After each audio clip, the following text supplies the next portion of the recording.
Could you describe to me the moment you realized you were going to run in this race? Yeah, so I've been a housing and civil rights lawyer for the past 15 years, and I've worked in the city of New York, and I've worked in Los Angeles, advocating for renters' rights, advocating for more affordable housing. Working with community members on the ground to go to City Hall to ask for change, demand change, and at some point you realize in that experience that we should be in those positions of power too, in the seats of in this decision-making seats. And the key moment for me was really seeing my council member, Tracy Park, oppose an approved affordable housing project in my district. And as a housing lawyer, I found that outrageous because, as we all know, we have an affordability crisis. We need more affordable housing. And seeing my council member fight it, and then also seeing how much power she had in opposing it, made me really furious. And it also made me realize, based on my experience, that someone like me should run, especially in this moment, that a daughter of immigrants should be running, a Muslim woman should be running for office. And so I think that was really just the catalyst. And then seeing Donald Trump win again was just the final nudge for me, and seeing that if we don't run, if people like me don't run for office, then we will continue to see abstinence from our elected officials. I have seen my council member since she's been in office, which she's been in office since the beginning of 2023. And so 3 years now, I've seen her oppose a lot of different measures that I have supported and advocated for. She, started by opposing stronger renter protections, eviction protections to keep people in their homes. And that was at the very beginning of her tenure. And then I saw her oppose an affordable housing project in my neighborhood called Venistel.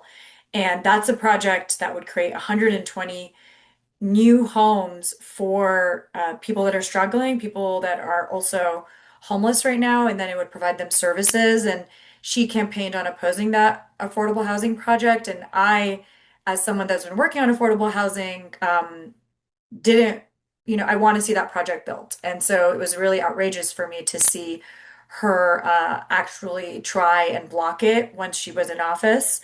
And then there have been other things that she has also opposed that have been things that I have supported. So, stronger sanctuary city policy for our immigrants in Los Angeles, raising wages for workers to be able to afford to live here. Those are policies that I support and she has opposed. And so, those are some of the things that are motivating me to run for office. What have you already accomplished for students and working families in your district? Great question. So for me in my career, I've been working on affordability issues. I've been working on renters' rights. I've been working on lowering rent Mhm. for Angelenos. A fun fact is that the majority of Los Angeles is renter, and so that impacts families, that impacts students, and if students are not housed stably, it's hard for them to learn. And so that's why I think housing is one of the most basic fundamental needs a person has. And it determines your economic opportunities, it determines your educational opportunities, it determines your health. Mhm. Housing is public health. And so that's why I started doing this work and why I fight for affordability in that, and to make sure that our families are housed, our students are housed. And so that's how my work has directly helped kids. Mhm. On a second note, what's your message to students in your district who are debating getting involved in your campaign or just politics in general? I think that students should be involved. I recently spoke to a group of high school students at the Westchester YMCA, and Hmm. they were involved in a program called Youth in Government, and Yeah, yeah. they it was so cool to see them debate current events. And when I Hmm. started asking them about things that they cared about, all of the students knew exactly what they cared about. They Hmm. cared about affordability, they cared about safety, they cared about public transit. Overwhelmingly, the high school students really wanted more bus access. Mhm. Those are things that we should be listening to. I think if you only listen to, um, older homeowners in the city, you get a skewed view of what constituents want. But it was really important for me to hear from young people because they are future leaders in our country. And what we are our city policies right now are what we're leaving for our young people. What we're Mhm. doing to our planet is going to be inherited by our young people. And so Right. it's really important for young people to be involved because they are inheriting the system, our government, this planet, our economy, and not in a great position right now. And that's partially why I'm also running because I have kids that are Gen Alpha. Mhm. I'm a mom. I have a 9-year-old and an almost 7-year-old and I'm concerned about the future I'm leaving for them. So I think it's really important for students to get involved in government, in politics, in civics, to understand how decisions are made that impact them. Now, I know you've worked very hard to fight for tenants. You've secured tenant protections, some of the largest in like decades, and you've led the public council's housing justice initiatives and with ULA. But do you believe Measure ULA is currently succeeding in its purpose? Do you think maybe that Tracy Park's influence has hindered its progress? I ask because there is some scrutiny as to how effective the money is being spent currently and whether it's actually ending up in more affordable housing construction. Yeah, so I think, just to level set for everyone, Measure ULA was passed in 2022 via a citizens ballot initiative. In California, we have our ballots are very long. We have a lot of propositions on them that are very complicated every single year, and it can be hard for citizens to really kind of work through that. ULA was passed in 2022 as a tax on wealthier people in their real estate transfers, residential and commercial. And since it's passed, it has generated over $1 billion in money for housing programs in the city of Los Angeles as a permanent funding source that we never had before. And so as a result, there's been millions of dollars that have been given for rental assistance, which has kept people in their homes, for legal assistance, and for income support for seniors. And Mhm. for seniors, it's particularly important because our seniors might just be on fixed income or Social Security. They're retired, they're not working anymore. And so it's hard for them to keep up with the cost of living. And so this pool of money was not available without ULA. And it's also going to be funding new affordable housing construction. $400 million dollars of it is going to be going out for new affordable housing construction. And that money would not have been possible without Measure ULA. I would say we are succeeding in our goal of what we wanted with ULA, which was a progressive tax source from the wealthiest Angelenos to fund housing stability for our poorest Angelenos, to level the playing field. And I think that was the intent of it. And so I definitely think that, there's been some studies recently about what ULA's impact on development is. I personally feel like any discussion on that needs to be data-led, and it's been not very much time since the measure has Mhm. passed. And so we really need to make sure we let it work.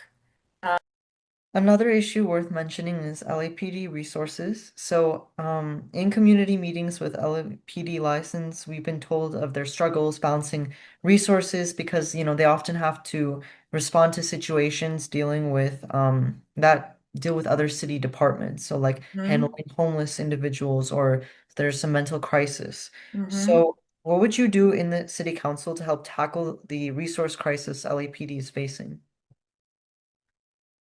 Yeah, I think that on public safety, when I think about public safety, I think about all of the things that create safety. And when we're talking about our policing budget, it's one piece of safety. And to me, safety is also created through investments in street infrastructure, making sure our roads are well paved, street lights, And safety is also created through programming, youth programming, and housing stability. And so those are what we call, if we have a strong safety net, then that also creates safety for the whole community. And so when we're talking about safety, we can't just be talking about crime and then addressing crime after the fact. There are a bunch of things that we should be doing in between. And so when I think about the police budget, I think of making sure the police have the resources to do the job they're best at, Mhm. solving crime, and other things like when a homeless person is having a mental health crisis, that's not really what our police officers are trained to do. We should have social workers, outreach workers, mental health workers Mhm. um, Definitely. doing that outreach, and it is more cost effective for taxpayers. It is more effective in terms of dealing with with that kind of crisis, and so I think that's a worthwhile investment for our safety overall. And so I want to look at all of that, all those things that create safety for everybody. I know accountability in the community is important for you, as you made that very clear throughout your campaign. So, what will you do once elected to ensure the community is understanding of the of the city council's decisions and your limitations to solve multi-district issues? Yeah, you all did a lot of research. It's great.